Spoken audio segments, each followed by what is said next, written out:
Magandang araw sa inyo mga kaibigan. Itong ating almusalita sa araw na ito, December 31. Ang ebanghelyo natin ngayon ay John 1:1-18. Ako po si Father Luciano Feloni, Parish Priest ng Kristong Hari sa Diocese of Novaliches. Sabi ng ebanghelyo ngayon, all things were made through Him, and without Him nothing came to be. Whatever has come to be found life in Him, life which for human beings was also light.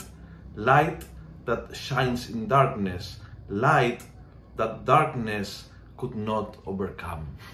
Sana matapos yung taong na ito sa pamamagitan nitong napaka-hopeful na isip na anumang lakas ng darkness sa buhay natin ngayon, anumang darkness na naranasan mo sa iyong pamilya, sa iyong finance, sa iyong personal situation, anumang darkness na daanan ng ating bayan, anumang darkness na na-encounter ng iyong pamilya, darkness can never prevail. Hindi magwawagi ang kadiliman, kailanman. Tayo ay nasa kamay ng Panginoon, na siya ay life, na siya ay light. Liwanag sa gitna ng kadiliman, liwanag na nagniningning sa kadiliman.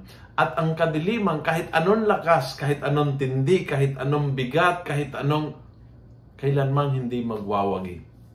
It's very good to end the year with this knowledge na kahit anong pagsubok na nadaanan ko sa kasalukuyan, kahit anong mabigat ng pakiramdam o magulo ng sitwasyon ng aking pamilya or challenging ang aking kalusugan o kahit anong dilim na naranasan na encounter mo sa buhay mo sa ngayon, hindi siya magwawagi.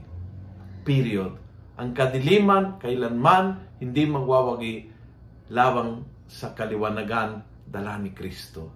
Kapit tayo ng malakas dito. Ito pong ating pag-asa. At dahil dito, taas tayo magsimula ng bagong taon. Punong-puno ng pag-asa na any darkness will be dispelled, anuman darkness ay temporary, at bandang huli, ang liwanag ay magwawagi.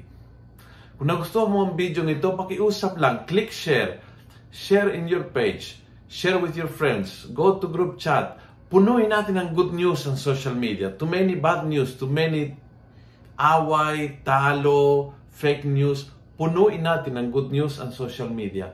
Gawin natin viral araw-araw ang salita ng Diyos. God bless and Happy New Year.